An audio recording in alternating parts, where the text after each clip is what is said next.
Alright, আজকে সোমবার সকালবেলা। আর আমার মনে হচ্ছিল যে আমি একটু কিছু বানাই। তো আমি একটু আলু ভেজে নিয়েছিলাম, তারপর ডিম ভেজে নিলাম। অ্যান্ড ইয়েস, আমি বানাচ্ছি আজকে ঘরোয়া পদ্ধতিতে চাউমিন।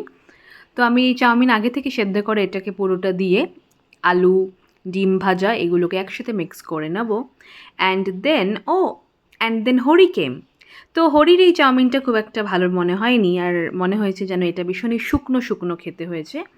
তার জন্য হরি বলল কি ও দোকানের মতন করে চাউমিন বানাবে। এখন আমাকে লুকস দিচ্ছে, ওকে রেকর্ড করা হচ্ছে বলে।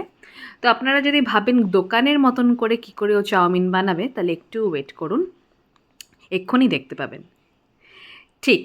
তো এবার ও দোকানের মতন করে মানে ও এই মাটন বা চিকেনের ঝোল ও ২-৩ হাতা মতন কড়াইতে নিয়ে তার মধ্যে একটু চিলি ফ্লেক্স দিয়ে, যাতে একটুখানি স্পাইসি ব্যাপারটা হয়, তারপর ওর পরিমাণ মতন চাউমিন ওটাকে ঢেলে নিয়ে, কারণ কি আমি এরকম খেতে চাই না, ওটাকে মিক্স করে দেন ওর চাউমিন রেডি। অ্যান্ড খেতে খুব একটা খারাপ নয়, আপনারাও এটা অবশ্যই ট্রাই করতে পারেন। Thank you.